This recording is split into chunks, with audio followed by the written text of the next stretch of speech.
Well, in between all of those things, we've been moving through the book of Daniel. Our theme for 2021 is Redeeming the Time. And we've been going through the book of Daniel and talking about how God preserves his people and how he guides them through difficult times. We've talked about Daniel's faithfulness to God and God's faithfulness to Daniel. We've seen his three friends, Hananiah, Azariah, and Mishael. You probably know them as Shadrach, Meshach, and Abednego, but those were their Hebrew names. God was with them in the fire. Literally, he was with them in the fire. And then last time we saw how King Nebuchadnezzar, after seeing all of this, he still had to go through a time of literally losing his mind until he recognized that everything that he has and that everything that he is comes from God. So we're now at the turning point in the book of Daniel. Remember last chapter seemed to have a repeating style where the first part and the last part were like bookends to highlight what's in the center. It's a method, a tool in Hebrew poetry. It's called a chiasm, after the Greek letter chi, which is an X. And it's frequently used in Hebrew poetry. The whole book of Daniel, in fact, is a chiasm. And we are right now at the center of it. This is an illustration from the Bible Project. You know, I'm a big advocate for the BibleProject.com and their videos, how they unpack the Bible. So this is their diagram of the book of Daniel, and notice how the middle 6 chapters form this chiasm. So chapters 4 and 5, and right now we're in Daniel 5, are right at the center of this, and they're similar stories. Each one is about a king who is faced with the truth of God's sovereignty. One acknowledges God, the other does not. And they mirror each other. Chapters 3 and 6 also mirror each other. Each one has to do with the test of faithfulness to God. One is a fiery furnace, the other is a lion's den. Chapters 2 and 7 mirror each other. Each have dreams and interpretations where God is revealing himself as the one who writes history. At the very center of this mirrored pattern is a central question. Who is going to be in control of your life? Who's going to be in control? Are you made in God's image, or do you make a God in your image? Is God an idea that you can manipulate, control, or use to control others? Or does God have a plan and a purpose for our lives? And our job is to search that out, to both find his plan and follow it. It's easy to believe God when times are good, but how do we find faith in difficult times? When times are tough, you can either turn to God or you can try to control your own circumstances. It all comes down to the question of who will be God. Will you be God or the one who made you? Time and providence will show that there is only one God. So the first part of this message I call Courting Disaster. If you're following along, there's an insert in your bulletin where you can fill in the blanks. Or those of you who are watching online, there's a link to our digital bulletin. You can just click on those blanks and they fill in themselves. So our main character in this story is a king named Belshazzar. Once again, another 30 or so years has gone by since Nebuchadnezzar's dream. According to history, we're about 17 years into the reign of Nabonidus, the last king of Babylon. Now, until about 100 years ago, commentators were not sure who this Belshazzar was. They thought perhaps it was made up. Well, it's not made up. Thanks to research and archaeological evidence, we now know that Belshazzar was the son of Nabonidus and the co-regent. That is to say, they were both king at the same time. And that explains why a couple of times in this book, Daniel is offered the third position in the country, because there was already two kings. Nabonidus took the throne from Nebuchadnezzar in 555 BC, and he likely took one of the king's daughters as his wife. Now, she shows up in this story as the queen in verse 10. So what probably happened here was, remember, 30 years has gone by. Daniel, whenever a king turns over, he turns over his cabinet and his advisors with him. So Daniel's probably gone into retirement by now, as most of the officials would do when a new king took over. But the queen remembered him and brought him back into our story. The passage mentions that Nebuchadnezzar was the father of Belshazzar. Now keep in mind that that term in Hebrew or in Aramaic, as in the case here, could also mean grandfather, like as if Nebuchadnezzar was his grandfather on his mother's side, which seems likely, or it could simply mean that he was a predecessor. History tells us that Nabonidus was off fighting wars, especially in the last 3 years of his reign, and that his son is running the country and partying, as is the case. So let's take a look at Daniel chapter 5, verses 1 to 3. King Belshazzar made a great feast for 1,000 of his lords and drank wine in front of the 1,000. Belshazzar, when he had tasted the wine, commanded that the vessels of gold and of silver that Nebuchadnezzar his father had taken out of the temple in Jerusalem be brought, and that the kings and his lords, his wives, his concubines might drink from them. And they brought the gold vessels that had been taken out of the temple, the house of God in Jerusalem, and the king and his lords, his wives and his concubines drank from them. Now we know the date of this feast. October 11th, 539 BC. 3 days earlier, Nabonidus lost the battle at Sippar, which is about 50 miles away, and he fled for his life. The city of Babylon is under siege by the Persian army. There are armies surrounding it, but remember we said last week that the city of Babylon had about 17 miles of walls and that it was so wide 2 chariots could pass one another. Why do we know the date? Because historians, including Josephus, tell us that Babylon's officials were feasting on the day that the city fell, October 12, 539 BC, and it fell without any resistance.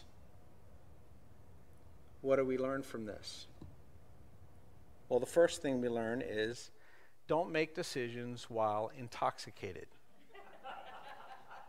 There's the first fill in the blank. Don't make decisions while intoxicated. So you know the historical background. It makes you wonder why Belshazzar was throwing such a big party at a time of crisis. The likely answer is he wanted it to look like everything was under control, right?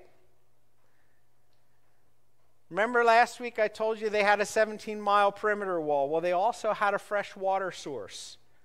A river flowed right through the center of town.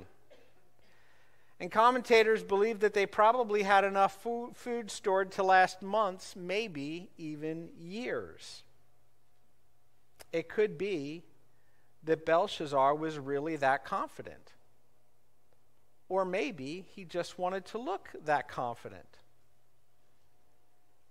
In politics, we have a word, we call it optics, right? You've seen this one thrown around, optics.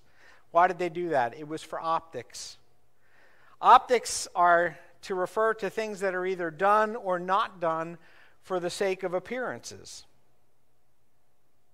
You can tell everyone in Babylon is going to be fine. We have plenty of food, plenty of water. We can throw a party. And the king will be drinking in front of thousands of people.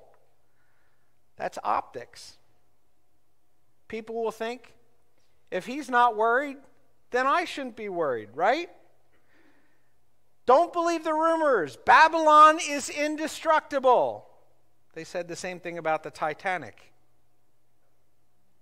The text implies that the king is visibly intoxicated. Intoxicated people don't make good decisions. Some of you know that firsthand. So he gets this idea that it would be really cool to drink from the ceremonial goblets taken from the temple in Jerusalem. Here, hold my ale, right? Most of the scholars that I've read say that this was a bad idea, even for a pagan king. Being a world leader is about diplomacy, respecting and assimilating other cultural practices into your own agenda, like invoking Yahweh's favor by offering a ceremonial toast to the God of Israel. But you know, if you're going to do something like that, you should have the priests do it, or you should at least have someone who understands how these ceremonial vessels are supposed to be used, so that you're not offending people. But that seems to be the purpose, to offend people. This was nothing short of a provocation. So here's the next thing that we learn, the next fill in the blank. Don't invoke what you don't understand. Don't invoke what you don't understand. Let me pick up the next two verses. They drank wine and praised the gods of gold and silver, bronze, iron, wood, and stone. And immediately the fingers of a human hand appeared and wrote on the plaster wall of the king's palace opposite the lampstand.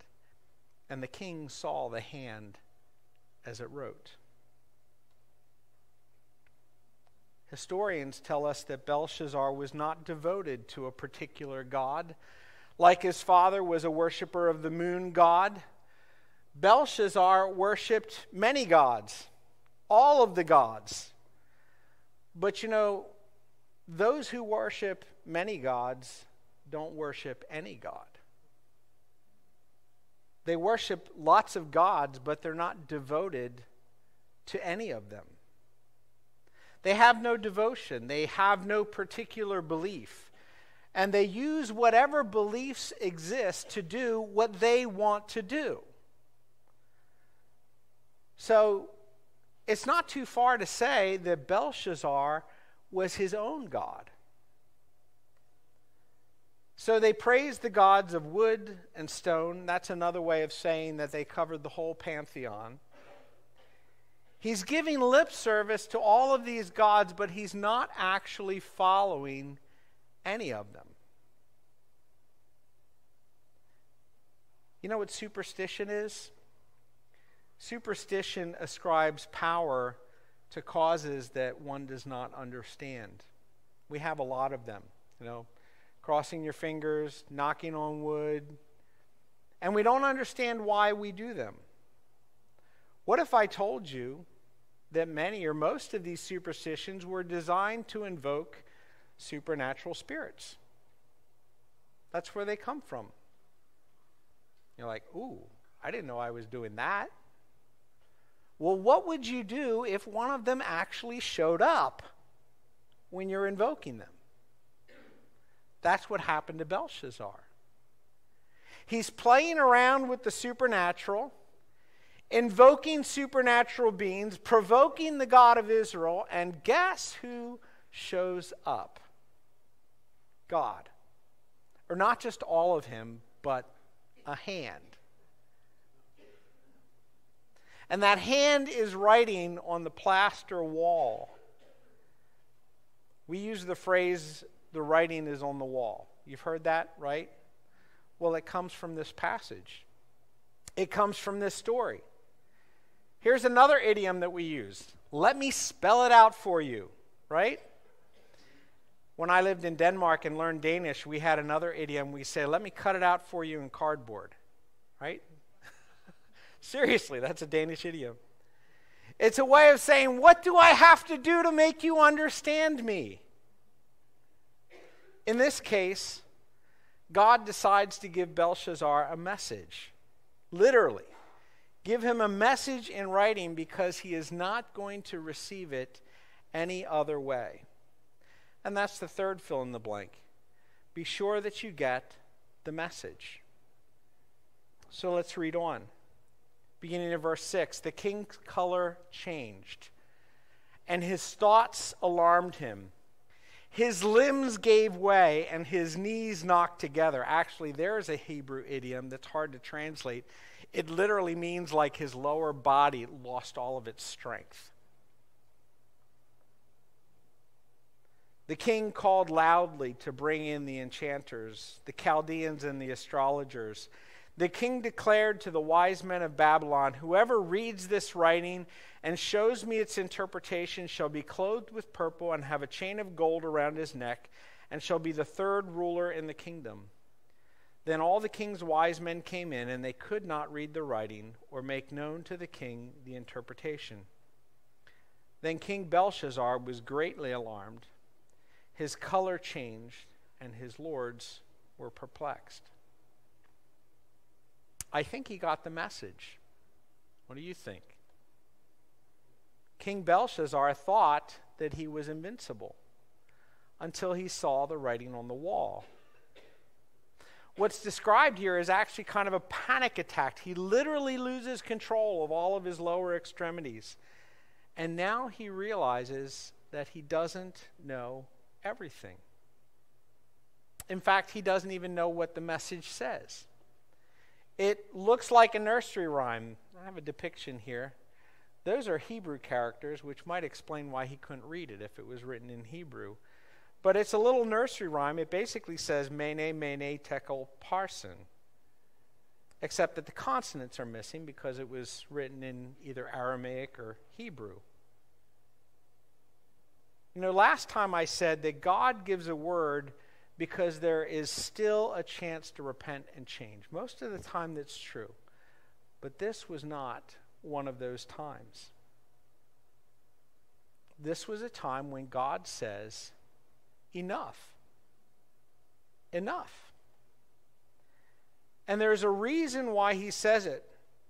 So that those who are observing might know that it was God and not repeat the mistakes that led up to that moment. And that brings us into the second part of this message, learning from history. You know, it's sometimes said that what we learn from history is that we have not really learned anything from history. That's why God commanded his people to remember. God commanded his people to remember. I could take you to a number of verses, but let me take you to Deuteronomy 15:15. You shall remember that you were a slave in the land of Egypt, and the Lord your God redeemed you. Therefore I command you this today. That phrase, you shall remember, is repeated 5 times just in the book of Deuteronomy. Do you think God wants us to remember? Here's the next fill in the blank. Remember what God has spoken in the past. Remember what God has spoken. Let's pick up in verse 10. So the queen, because of the words of the king and his lords, came into the banqueting hall. Notice she was not part of the party up until this point. She still had some sense. O king, live forever. Let not your thoughts alarm you or your color change. There is a man in your kingdom in whom is the spirit of the holy gods. In the days of your father, light and understanding and wisdom like the wisdom of the gods were found in him. And King Nebuchadnezzar, your father the king, made him chief of the magicians, enchanters, Chaldeans, and astrologers, because an excellent spirit, knowledge, and understanding to interpret dreams, explain riddles, and solve problems were found in this Daniel, whom the king named Belteshazzar. Now let Daniel be called, and he will show the interpretation. Remember what was spoken before. So here is Daniel. He's enjoying retirement in Babylon. I don't know. I mean, maybe he had a room in the Hanging Gardens somewhere. You know, he's pretty high up there. But God calls him back into service. Why? Because Daniel remembers. Daniel remembers what everyone else seems to have forgotten. That image that Nebuchadnezzar built because God showed him his grand kingdom was only a small part of God's master plan. Well, he turned it into an idol that would serve to test the people's loyalty to the king. And God showed up in the fire to show his faithfulness to those who remained loyal to him. And after all that, when some time had passed, Nebuchadnezzar was feeling proud of the utopia that he had built without God. And he loses his mind until he looks up to heaven and acknowledges that God is the source of every good thing. So what have we learned?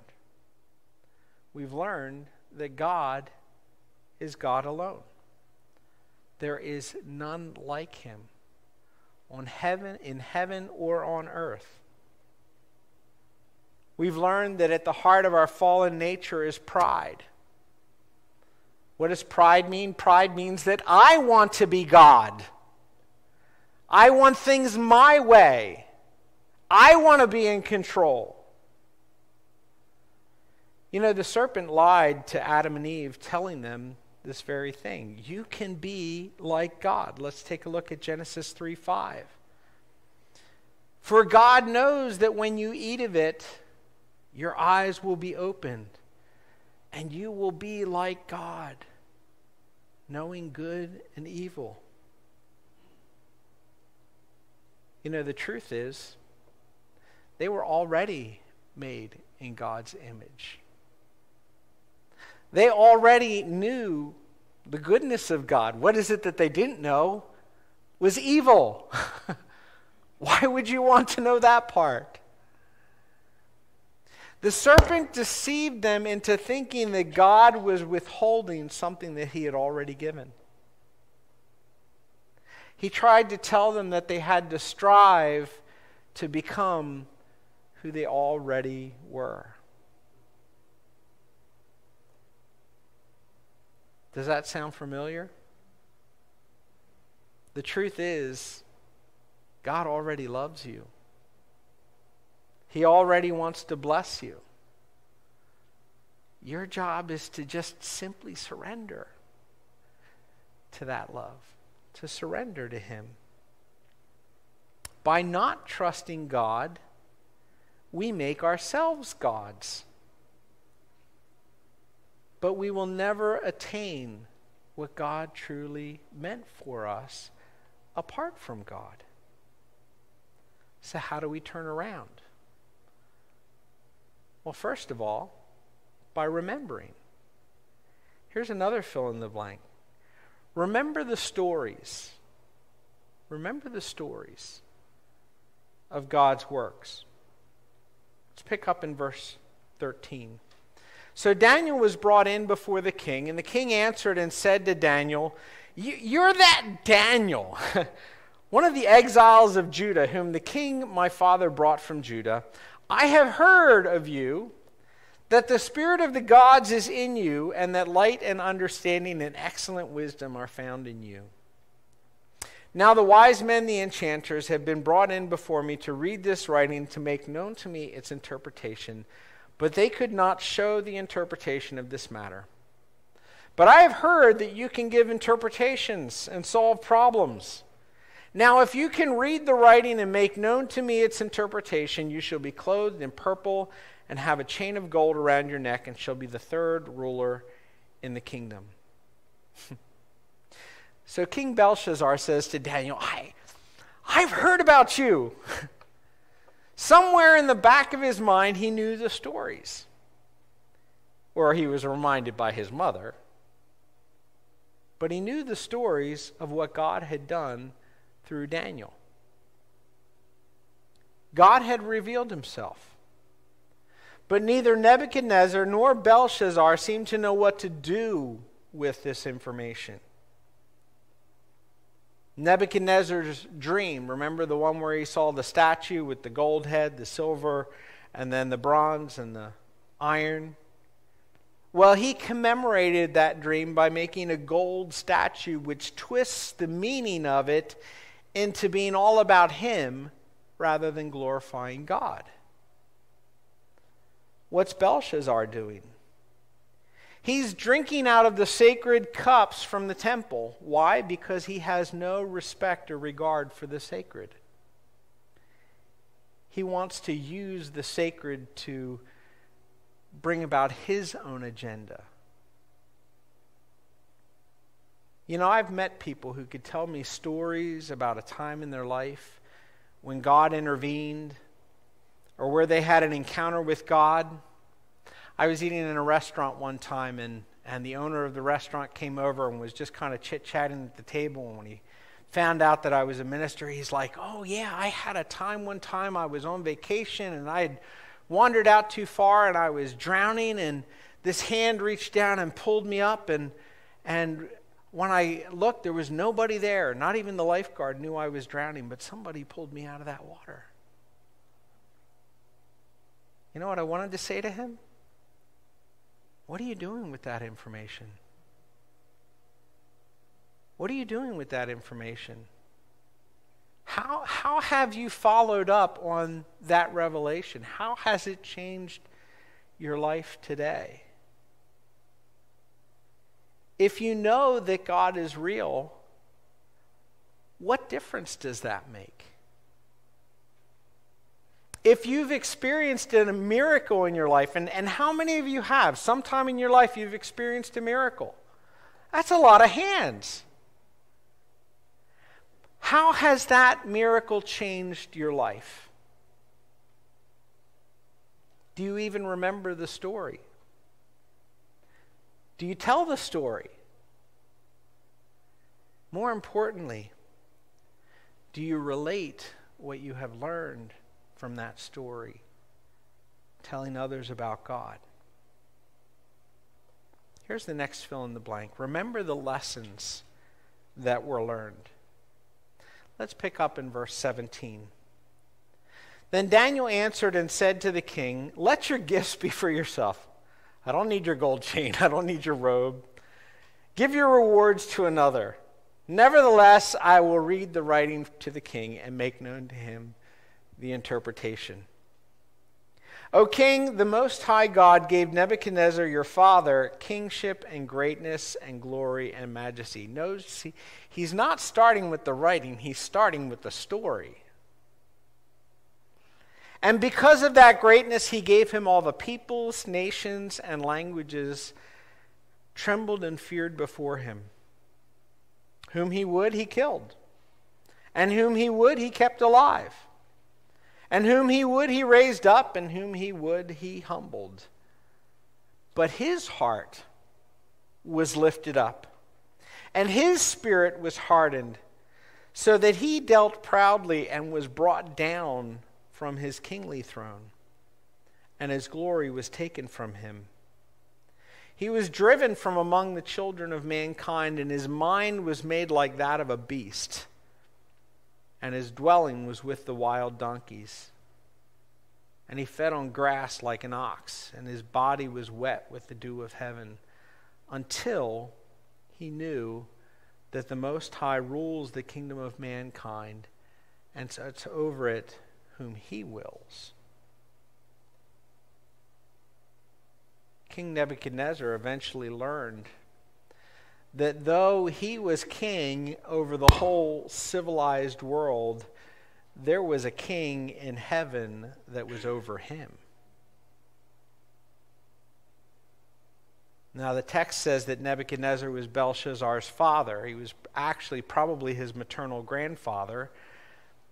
The stories were passed down, but practically speaking, they were mostly forgotten. What's more important is that the lessons that he learned were apparently never passed down. Belshazzar is even more insecure than his grandfather. He's trying to keep up appearances. There is a disaster literally looming all around him. The city is under siege. And he's probably just gotten word that Nabonidus is killed, although he's not passing that information on. He's trying to cover. He's fooling himself. He's fooling his dinner guests, and he probably thinks that he can fool God. For Nebuchadnezzar, it took a divine revelation, a divine miracle, and a personal encounter with God to change his mind. Belshazzar gets all three. He gets a divine message, miraculously written in tangible form with a very personal message, but that is not enough. It's over. It's over for Belshazzar, and it's over for Babylon. That's what happens when we fail to honor God. So let's talk about honoring God. This is the third section. So that's the point, right? We are to honor God. It's the point of all the dreams, the point of all the miracles. It's the point of all of those God encounters to show us who God is so that we honor him. And it's at the very center of this uniquely structured book, making it the whole point of the book. Honor God. So how do we honor God? What is it that we need to know and recognize? Here's the next fill in the blank. Honor God's majesty. Honor God's majesty. If this were the 1980s, we'd break out in song here. Majesty, worship his majesty. Yeah, I know that's just going through my head as I'm preaching. Daniel 5, verse 22. And you, his son Belshazzar, have not humbled your heart, though you knew all of this. Majesty. What does it mean? It's another word that we use to recognize another as superior in any number of qualities. We don't have a queen or a king in America, but if we did, we would call them your majesty. What are you saying? You're saying, you are superior to me. We are not equals. Recognizes the other person's rank, position, responsibility. I guess those of you who have military background probably understand this better than the rest of us, you know. We are not equals. Therefore, I will defer to you. When it comes to recognizing God's majesty, we are simply confessing, you're God and I'm not.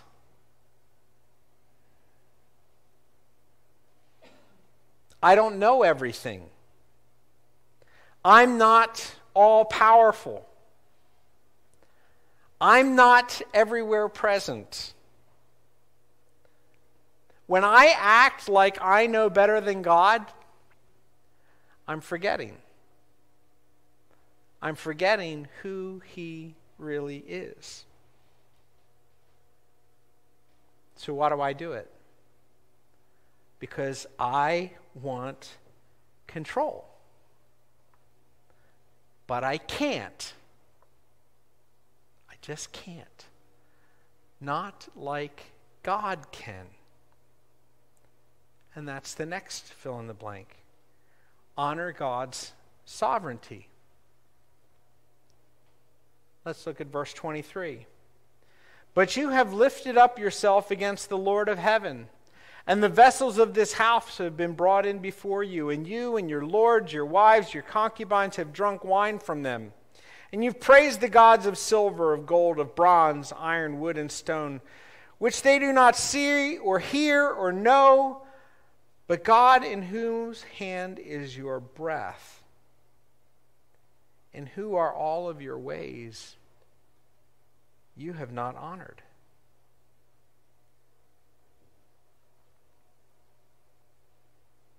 You worship what you don't know. You invoke what you don't understand. But what you do know, and you do know, but you choose to ignore it,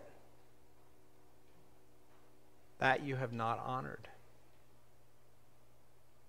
Belshazzar had no idea what he was doing when he was drinking out of sacred cups, or even by invoking the names of various gods. I don't know what all goes on in the supernatural realm, but I know that there is a supernatural realm. We talked about it a couple of weeks back. The unseen realm. Do you know why sacred things are called sacred?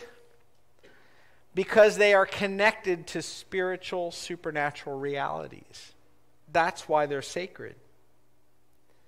God designed the temple to be a representation of something that exists in heaven. How do I know? It says it right in Hebrews 8, verses 1 and 2. The writer of the Hebrew writes, here's the main point. We have a high priest who sat down in the place of honor beside the throne of majestic God in heaven. There he ministers in the heavenly tabernacle, the true place of worship that was built by the Lord and not by human hands. So the tabernacle, the temple, is a representation of something that exists in heaven. It's tied to the heavenly. All of those goblets and all of those sacred items, they are tied to something that exists in the spiritual realm. That's why you don't just mess around with the supernatural. When we think we know better than God, we're playing right into the spiritual rebellion that's happening in the unseen realm. Did you know that?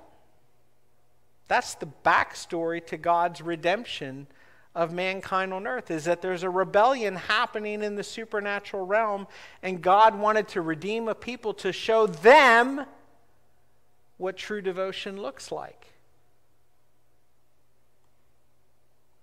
But when we rebel, then we become a tool of Satan to undermine God's authority and his good plan. You know, you think, well, I didn't mean that. I'm just looking out for myself, right? I don't care about all of that. I just care about myself, right? Yeah. That's what Satan did too. We're playing right into the enemy's evil plot. So what should we do? Well, first of all, recognize that God's plan is good. And he wants what's best for us. You know, even if we have to suffer hardship for a season, I know God is good. And he's making everything right. He's good. Because that's who he is, and that's what he does. I'm popping here. I wonder if I got a loose connection here somewhere. Don't fight God's sovereignty. Align yourself with God. Don't fight him.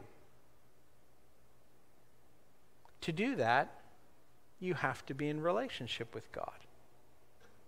You can't align yourself with a God that you don't know, that you don't follow, or that you're not devoted to. And that brings our last fill in the blank. Honor God's presence. Verse 24. Then from his presence the hand was sent, and this writing was inscribed, and this is the writing that was inscribed, Mene, Mene, Tekel, Parsin. This is the interpretation of the matter. Mene, which means to count. God has numbered the days of your kingdom and brought it to an end.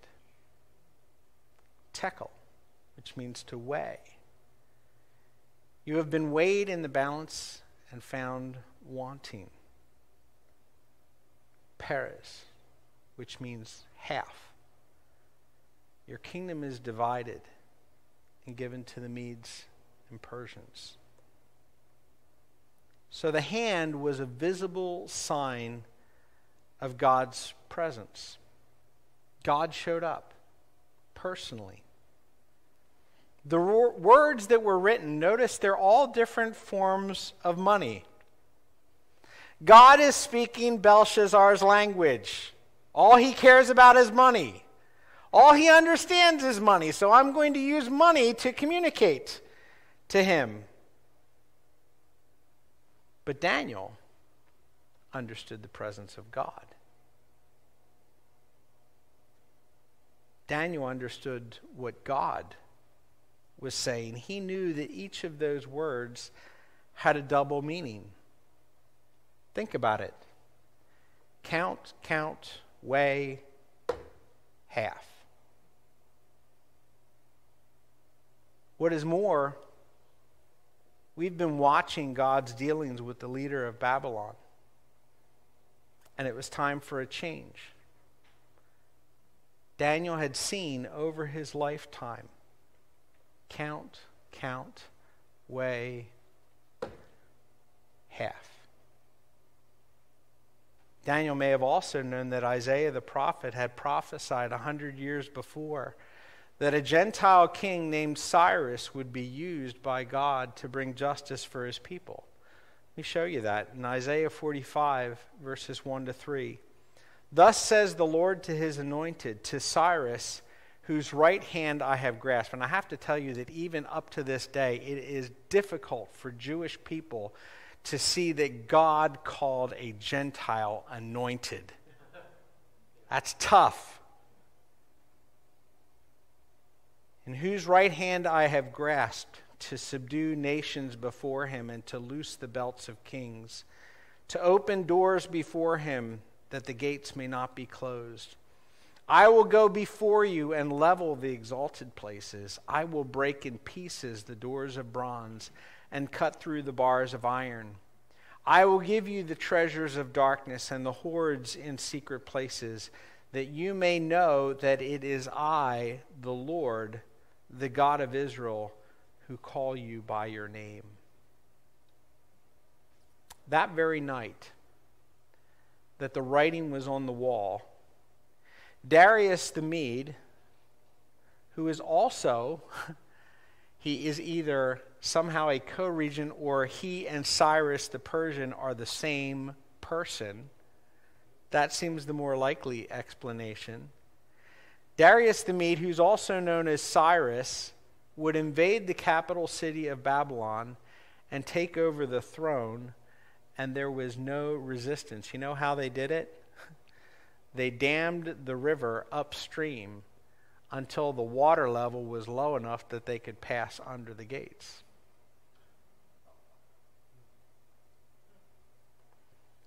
But there's also, some historians say that they had help on the inside.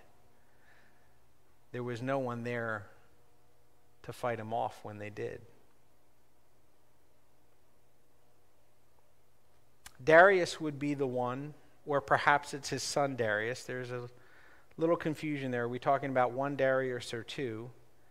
But Darius, King Darius, would be the one to send Israel back to their land and to rebuild Jerusalem and the temple.